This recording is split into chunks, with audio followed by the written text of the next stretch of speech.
Please don't forget to subscribe Mufti Muhammad Online for more Islamic بسم اللہ videos. الرحمن الرحیم۔ محمد لطیف پشاور سے یہ بھائی سوال کرتے ہیں، کیا ناپاکی کی حالت میں سلام کا جواب دے سکتے ہیں یا نہیں؟ اسی طرح اللہ کا ذکر کرنا اور درود شریف کا پڑھنا ناپاکی کی حالت میں جائز ہے کہ نہیں؟ شرعی حکم کیا ہے، رہنمائی فرما دیں۔ دیکھیں، ناپاکی کی حالت میں سلام کا جواب دینا بالکل جائز ہے۔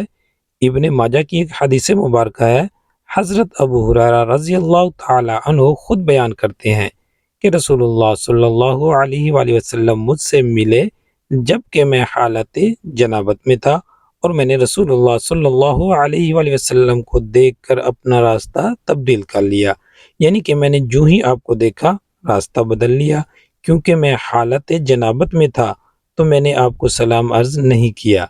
پھر جب میں غسل کر کے پاک ہو کے بارگاہ مصطفیٰ صلی اللہ علیہ وآلہ وسلم میں حاضر ہوا تو رسول اللہ صلی اللہ علیہ وآلہ وسلم نے مجھ سے پوچھا، اے ابو ہریرہ، تمہیں کیا ہوا کہ آپ نے مجھے دیکھا اور پھر چل دیے؟ کیا وجہ تھی؟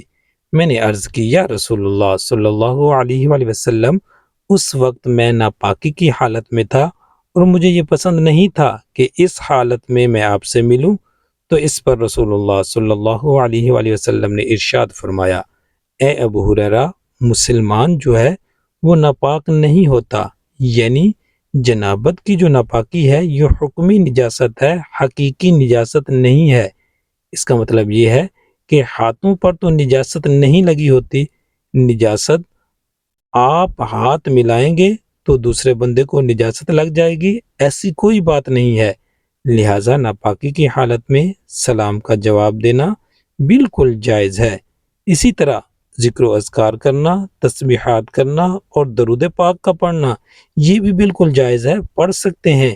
یعنی اگر کوئی شخص جنابت کی حالت میں درود پاک پڑھنا چاہتا ہے، اللہ کا نام لینا چاہتا ہے، ذکر کرنا چاہتا ہے، کر سکتا ہے۔ البتہ اس کے لیے بہتر یہ ہے پہلے وضو کر لے، یا کم از کم ذکر کرنے سے پہلے کلی ضرور کر لے، تو یہ اس کے لیے بہتر ہے۔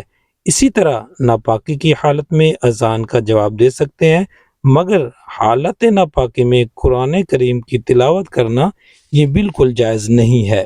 امید ہے بات سمجھ آ گئی ہوگی۔ اللہ تعالی ہم سب کو سمجھنے کی توفیق بخشے، آمین۔